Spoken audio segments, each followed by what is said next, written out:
13 வருஷமா ஒருத்தர் படுத்த படுக்கையா இருந்து இதுக்கு மேல காப்பாத்தவே முடியாதுன்னு கோர்ட்டே வந்து முதல் முறையா இந்தியால மெர்சி கில்லிங் வந்து அலோவ் பண்ணியிருக்காங்க. அவர் யாரு என்னன்ற மாதிரி இந்த வீடியோவில் ஃபுல்லாக பார்ப்போம். ஹரீஷ் ராணான்னு ஒருத்தர் 32 வயசு உத்தரப்பிரதேஷில் இருக்கார். அவங்க பேரண்ட்ஸே வந்து இதுக்கு மேலே என் பையன் பிழைக்க மாட்டான், அதனால் அவனை தயவு செஞ்சு கருணை கொலை பண்ணிடுங்கன்னு வந்து கோர்ட்டை நாடி இருக்காங்க. கோர்ட்டும் வந்து நிறைய கண்டிஷன்ஸ் செக் பண்ணதுக்கப்புறம் ஓகே இதை வந்து நம்ம பண்ணிடலாம் அப்படின்ற மாதிரி கொடுத்துருக்காங்க. இது எப்படி ஸ்டார்ட் ஆச்சுன்னு பார்த்தோன்னா, இவர் பார்க்கும்போது செம்ம ஹேண்ட்ஸமாக இருக்கார். இவரோட பழைய ஃபோட்டோலாம் பார்க்கும்போது செம்மையாக தானே இருக்கார், இவருக்கு எப்படி திடீர்னு ஆச்சு அப்படின்ற மாதிரி தான் இருக்குது. 2014 ஒரு பஞ்சாப் நேஷனல் காலேஜில் படிச்சிருக்காரு, சிவில் இன்ஜினியரிங் படிச்சிருக்காரு. அப்போ ஒரு நாள் வந்து அவரோட ஹாஸ்டல் 4th ஃப்ளோர்லேருந்து பால்கனிலேருந்து கீழே விழுந்துட்டாராம். விழுந்த உடனே வந்து அவருக்கு தலையில் அடிபட்டு ஹாஸ்பிட்டல் கூட்டு போயிருக்காங்க. கூட்டு போனதுக்கப்புறம் ஒரு 2-3 நாள் ஐசியூவில் வச்சு செக் பண்ணிலாம் பார்த்துருக்காங்க.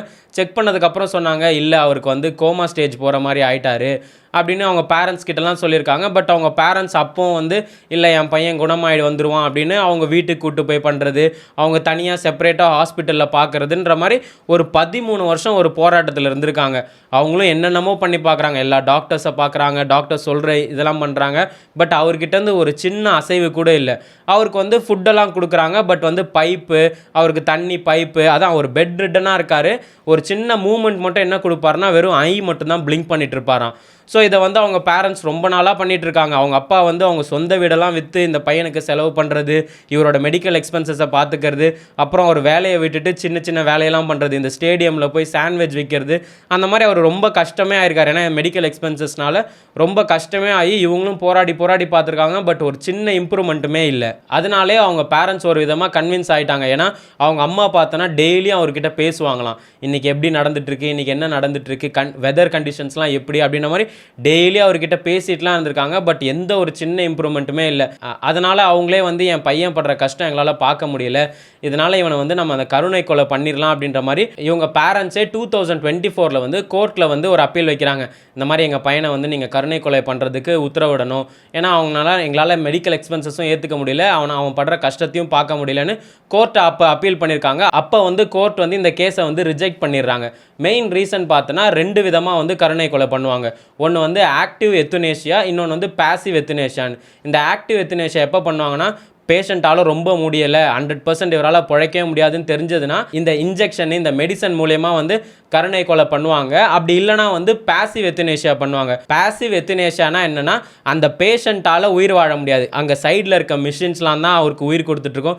நிறைய நம்ம இந்த படத்தில் பார்த்துருப்போம். இப்போ இந்த டெலுலு படத்தில் கூட அவங்க அப்பா வந்து கடைசியாக இந்த மிஷினை ஆஃப் பண்ணிவிடுங்க அப்படின்ற மாதிரி சொல்லுவாங்க. ஸோ அந்த மிஷின் ஆப்ரேட் மூலயமா மட்டும்தான் அந்த பேஷண்ட் இருப்பாங்க, அதை வந்து பாசிவ்னு சொல்லுவாங்க. பட் இவரோட கேஸ் பார்க்கும்போது பாசிவ் பண்ணிடலாமே அப்படின்ற மாதிரி இருக்கும். ஆனால் பாசிவும் இவர் இதில் பண்ண முடியாது. ஏன்னா இவர் வந்து மிஷினாலலாம் எதுவும் உயிர் வாழலை.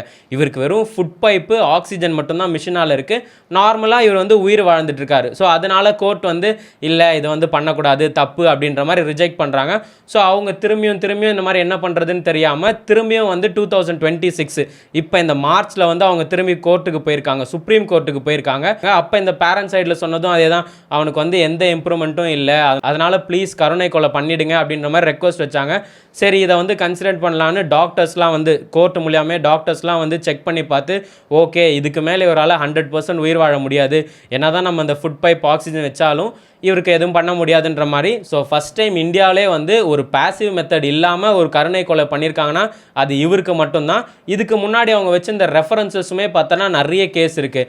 அது மட்டும் இல்லாமல் இந்தியாவில் வந்து அந்த ஆக்டிவ் எத்துனேஷியா வந்து லீகலே கிடையாது. அந்த மாதிரி யாராவது பண்ணுறாங்க இல்லை பண்ண போகிறாங்கன்னு தெரிஞ்சாலே தூக்கி உள்ளே வச்சுருவாங்க. பட் மற்ற கண்ட்ரீஸ்லலாம் பார்த்தோன்னா இது லீகல் தான். ஸ்பெயின், கனடா, நியூசிலாண்டு, ஆஸ்திரேலியா இங்கெல்லாம் பார்த்தா லீகலு. இந்தியா, சைனா இந்த மாதிரி இடத்துலலாம் வந்து இல்லீகல். இப்போ மக்கள் எப்படி பயப்படுறாங்கன்னா, இந்த சட்டத்தை யூஸ் பண்ணி நிறைய பேரண்ட்ஸ்லாம் இருப்பாங்க, அவங்களால உடம்பே முடியாது, நிறைய பசங்களாலே இப்போ பார்த்துக்க முடியல, அந்த சட்டத்தை யூஸ் பண்ணி இங்கெல்லாம் யாரையாவது பண்ணிவிடுவாங்களா அப்படின்ற மாதிரி பயப்படுறாங்க. பட் கோர்ட்டு, போலீஸு, ஜட்ஜஸ்லாம் என்ன சொல்கிறாங்கன்னா, அந்த மாதிரிலாம் நாங்கள் யாரையும் ஈஸியாக பண்ணிட மாட்டோம், நாங்கள் சில சர்டைன் ரூல்ஸ் வச்சுருக்கோம், அதில் வந்தால் மட்டும்தான் நாங்கள் ஒத்துப்போம், அப்படி இல்லைனா இந்தியாவில் அந்த மாதிரி நடக்கிறதுக்கு வாய்ப்பே இல்லை அப்படின்ற மாதிரி சொல்கிறாங்க. இது ஒரு ஹிஸ்டாரிக் கேஸ் தான். ஆனால் பாவம் அவங்க அப்பா அம்மா தான் இது கஷ்டப்பட்டுருப்பாங்க. ஒரு 13 வருஷம் பார்த்தாங்கன்னா அது சும்மா கிடையாது. சும்மா நம்ம படுத்து வச்சுட்டே இருக்க முடியாது, முதுகுலெல்லாம் சோறு மாதிரி வந்துடும். அதனால் அவங்கள திருப்பி வச்சுட்டே இருக்கணும். நிறைய விஷயம் இருக்குது அவங்கள கேர் பண்ணுறது, டெய்லியும் அவங்கள பாடி வாஷ்லாம் பண்ணோம். 13 வருஷம் பார்த்துட்டு இருந்தாங்கன்னா அதெல்லாம் சும்மா கிடையாது. ரொம்ப கஷ்டப்பட்டுருப்பாங்க. ஒரு கட்டத்துக்கு மேலே அவங்களே முடியாமல் இது நம்ம இதுக்கு மேலே நம்மளால் கஷ்டம்ப்பா அப்படின்னு பார்த்து தான் இது பண்ணியிருக்காங்க.